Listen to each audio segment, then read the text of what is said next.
आओ बहू, पहले थाली में कदम रखो और घर में पहला कदम शुभ मानकर रखो। जी माँ जी। साक्षी, अब ये घर तुम्हारा है। जितना चाहो इसे अपने तरीके से संभालना। जी कोशिश करूंगी।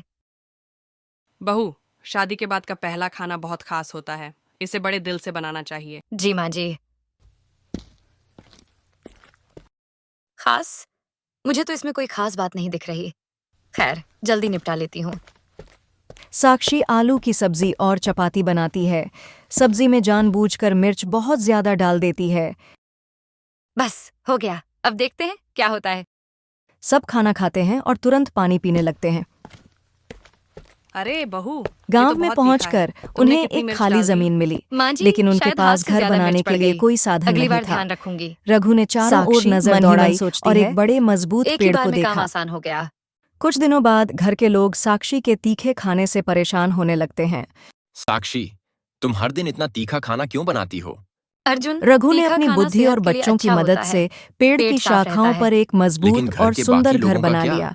सब घर इसे लकड़ी, खाकर बांस परेशान हो और जाते सूखे हैं। पत्तों से बनाया बहू, गया। ऐसा लगता है तुम्हें खाने में दिलचस्पी नहीं है। घर का खाना तो प्यार से बनना चाहिए। माँ जी, अगली बार कोशिश करूंगी। साक्षी मन ही मन सोचती है। ये लोग कुछ भी धीरे कहें, धीरे मुझे उन्होंने अपने अपनी तरीके से जरूरत काम की करना चीजें है। खुद बनाना अर्जुन शुरू ऑफिस कर से दिया। थका हारा घर राधा ने लौटता है। घास और बांस साक्षी से ने बहुत बर्तन तीखा बनाए। खाना बनाया सोनू होता और है। पायल ने अपने साक्षी, हाथों से आज झूला बहुत भूख तैयार लगी किया। है। जल्दी खाना रघु दो। ने आसपास अर्जुन के खाना इलाके खाता में है, सब्जियां लेकिन खाना और इतना फल तीखा उगाने की होता है शुरुआत की कि उसकी तबीयत उनका बिगड़ने जीवन लगती है। पूरी तरह बदल साक्षी, चुका था। ये खाना उन्होंने किसी बाहरी बहुत चीज तीखा पर है। निर्भर मुझे रहना छोड़ घबराहट हो दिया। रही है। उनके अरे खाने बहू, पीने की ये सारी क्या कर चीजें दिया तुमने? उनके अपने अर्जुन खेत की और हालत जंगल खराब से हो आती रही है। थीं। साक्षी घबरा जाती है और अर्जुन को पानी और दवा देती है। अर्जुन, मुझे माफ कर दो। मैंने जानबूझकर तीखा खाना बनाया था। मैं बस काम से बचना चाहती थी। मुझे लगा इससे कोई नुकसान नहीं होगा। साक्षी, मैं जानता हूं कि तुम नई हो और ससुराल के कामों में खुद को एडजस्ट करना मुश्किल है। लेकिन खाना बनाना सिर्फ काम नहीं है। यह परिवार के प्रति प्यार और जिम्मेदारी है। अब से मैं पूरी कोशिश करूंगी कि सब खुश रहें। ये शहर अब हमें निगलने को तैयार है। महंगाई दिन ब दिन बढ़ती जा रही है। सोनू की खांसी खत्म ही नहीं होती और पायल की तबीयत भी खराब रहने लगी है। मैं भी यही सोच रहा हूँ राधा। इस शहर ने हमें कुछ नहीं दिया सिवाय तकलीफों के। क्यों ना किसी गांव में जाकर नई शुरुआत करें। सभी ने इस विचार पर सहमति जताई और अगले ही दिन उन्होंने अपना सामान बांध लिया।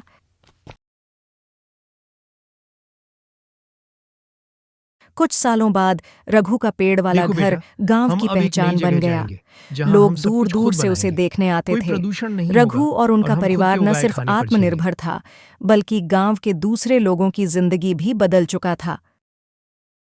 पापा, क्या हम हमेशा यहाँ रहेंगे?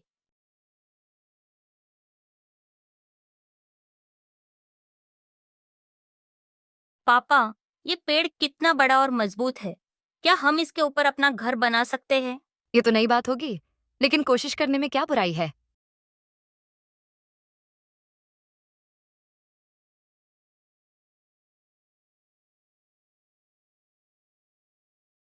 माँ, ये घर तो जादुई जैसा लगता है। हम अब जमीन से ऊपर रहेंगे। हाँ बेटा, और यहाँ का शुद्ध हवा और प्राकृतिक माहौल हमें स्वस्थ बनाएगा।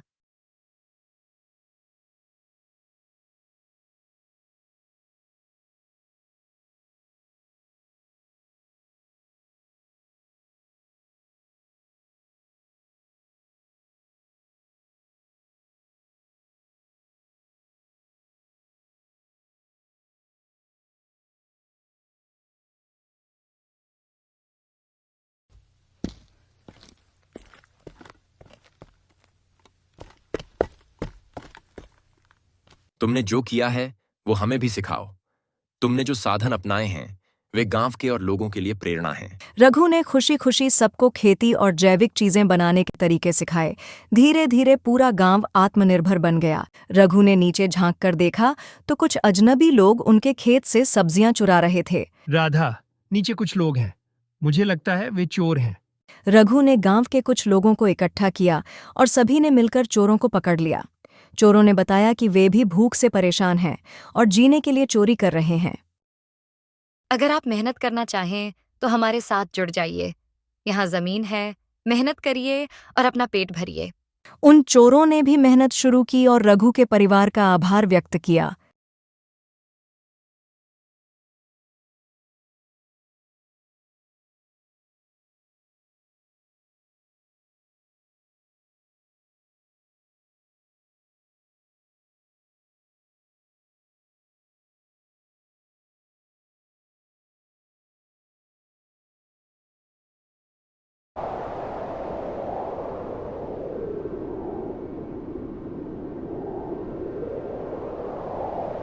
माँ, ये कंबल तो जैसे ठंड रोक ही नहीं पा रहा। बेटा, थोड़ा और सह लो, भगवान जरूर हमारी मदद करेगा।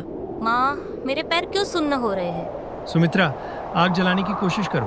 बच्चों को ऐसे देखना बहुत तकलीफ देता है। सुमित्रा गीली लकड़ियों से चूल्हा जलाने की कोशिश करती है, लेकिन बार बार आग बुझ जाती है। ये लकड़ियां भी काम की नहीं रहीं। अब क्या करेंगे रामू? भगवान ही मालिक है। इस ठंड ने तो सब कुछ मुश्किल कर दिया है।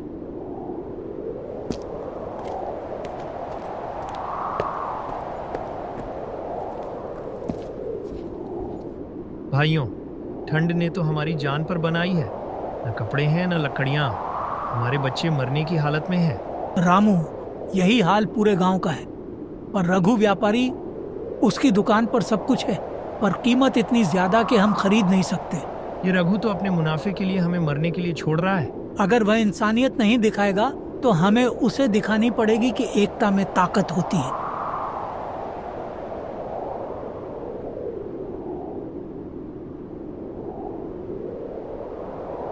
गांव वाले रघु की दुकान पर जाते हैं।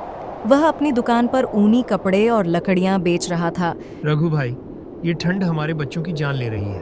थोड़ा रहम करो, कपड़े और लकड़ियों के दाम कम कर दो। मेरे दाम तय हैं। अगर खरीद सकते हो तो खरीदो, नहीं तो यहाँ से चले जाओ। तुम्हारे अंदर इंसानियत नहीं बची। इतने छोटे छोटे बच्चे ठंड से मर रहे हैं। मुझे अपने मुनाफे से मतलब है, तुम्हारे बच्चों से नहीं। गांव वाले निराश होकर लौट जाते हैं, लेकिन सबकी आंखों में एक अजीब सा संकल्प था।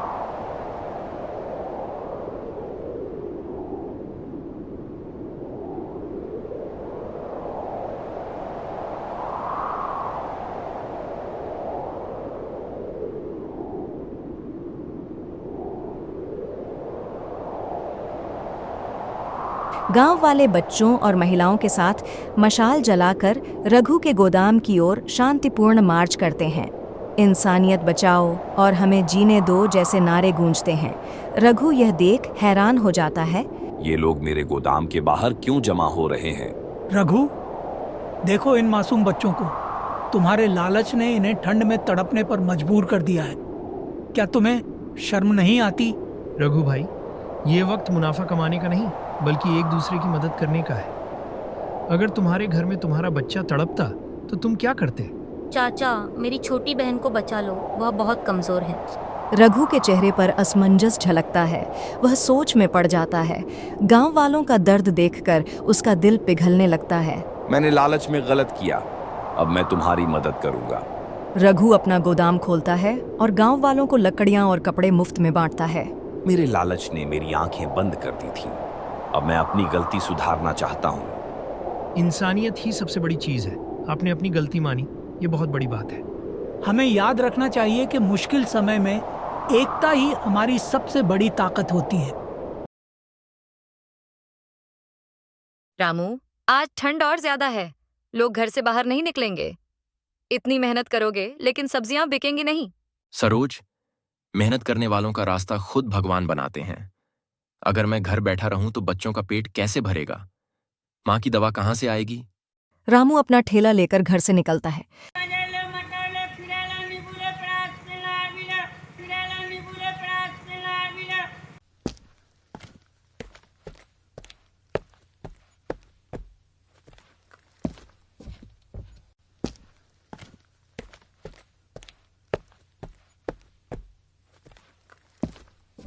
रामू, इतना ईमानदार बनना भी ठीक नहीं है।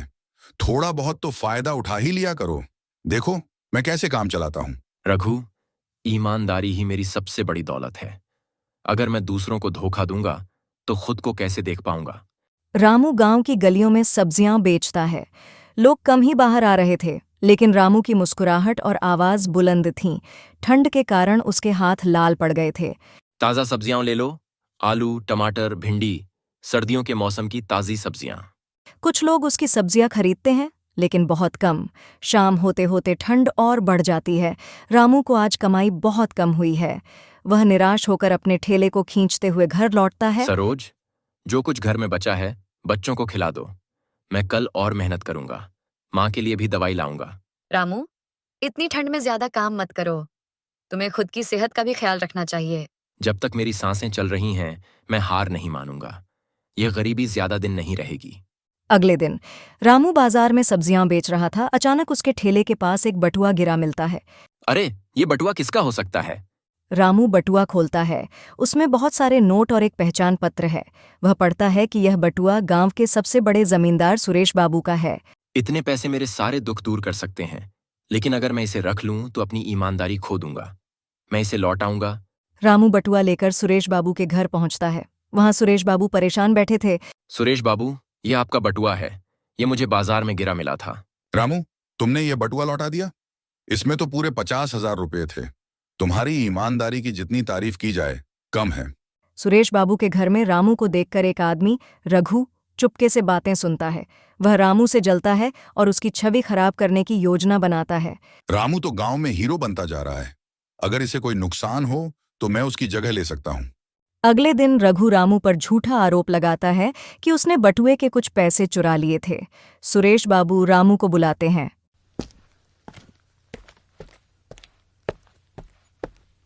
रामू, क्या ये सच है? नहीं बाबूजी, मैंने एक भी रुपया नहीं लिया। मैं गरीब हूं, लेकिन ईमानदार हूं। सुरेश बाबू जांच करवाते हैं और पता चलता है कि रघु ने झूठा आरोप लगाया था। सुरेश बाबू पूरे गांव के सामने रामू की तारीफ करते हैं। रामू जैसे लोग इस दुनिया के असली नायक हैं। मैं इसे अपनी जमीन का एक हिस्सा देता हूं, जहां यह अपनी मेहनत से खेती कर सके। धन्यवाद बाबूजी। यह मौका मेरी मेहनत और ईमानदारी का इनाम है। तुम्हारे चक्कर में हमारी जिंदगी बर्बाद हो गई राम प्रसाद। ना घर ढंग का है, ना पैसा है। और मैं क्या करूं कमलावती? खेत सूखे पड़े हैं और राजू नौकरी के लिए दर दर भटक रहा है। तुम तो दिन रात बस ताने देती हो। माँ बाबा, मैंने सब सुन लिया। अब तो झगड़ा करना बंद करो। तुम्हारे झगड़े से घर और दुखी हो जाता है। शादी के बाद भी कोई खुशी नहीं है यहाँ। परिवार के बिना कौन सा घर खुशहाल होता है राजू जी? लो, अब ये नई बहू हमें जिंदगी का ज्ञान देगी। सुन, घर में राशन के लिए पैसे नहीं है। ज्यादा बोलने की जरूरत नहीं। माँ जी, पैसे नहीं है, लेकिन हिम्मत तो है ना।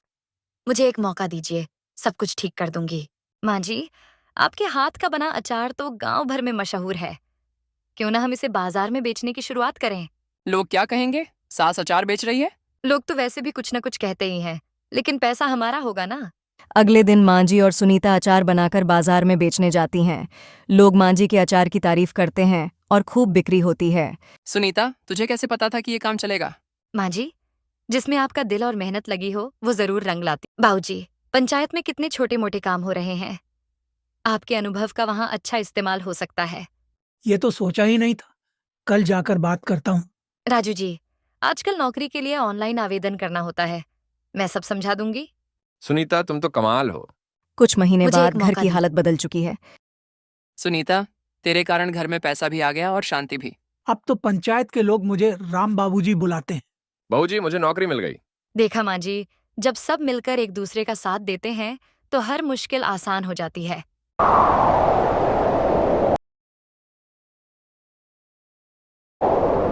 ऐसी ठंड मैंने अपने पूरे जीवन में नहीं देखी। लगता है ये साल गांव वालों के लिए बहुत कठिन होने वाला है। काका, सिर्फ ठंड ही नहीं, फसल भी बर्बाद हो रही है। रघु भैया के खेत में बर्फ जम गई है। अब वो और उनका परिवार क्या खाएंगे?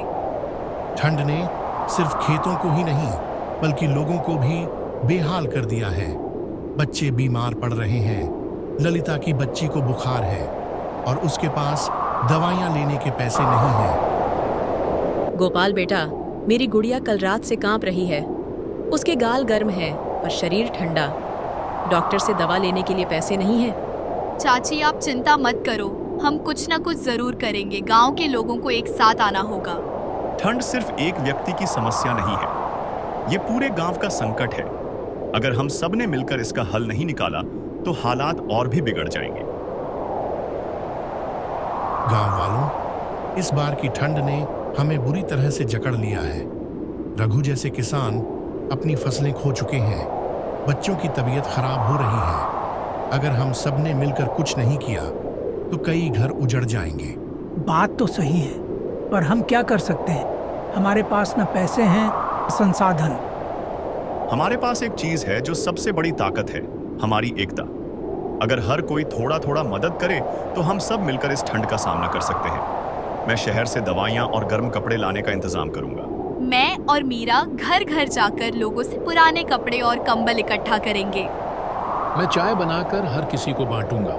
ठंड से लड़ाई में गर्म चाय सबसे बड़ी राहत है। ठीक है रघु, तुम जंगल से लकड़ियां इकट्ठा करोगे और हर कोई इस काम में अपनी तरफ से मदद करेगा। रघु लकड़ियां लाने जंगल जाता है। ठंड इतनी ज्यादा है कि उसके हाथ पैर सुन्न हो जाते हैं। रास्ते में वह फिसल कर गिर पड़ता है, लेकिन अपने परिवार और गांव वालों के लिए लकड़ियां जुटाने का जज्बा उसे उठ खड़े होने पर मजबूर करता है। गोपाल शहर से लौटते समय रास्ते में ठंड से बेहाल एक बूढ़े को देखता है। वह अपनी जैकेट उतारकर उसे पहनाता है, लेकिन इस दौरान उसकी उंगलियां जमने लगती हैं। सुमन और मीरा गांव वालों से कंबल और कपड़े इकट्ठा करती हैं। एक घर में उन्हें मालूम पड़ता है कि एक बच्चा बीमार है और उसके पास न गर्म कपड़े हैं न खाना। दोनों महिलाएं अपनी चप्पलें और कंबल उस परिवार को देकर आती हैं। रात का समय था, ठंड अपने चरम पर थी, अलाव बुझ रहे थे और लकड़ियां खत्म हो चुकी थीं। बच्चे और बूढ़े ठंड से कांप रहे थे। अगर जल्द ही कुछ नहीं किया गया तो कई जानें चली जाएंगी। भगवान हमारी मदद करो।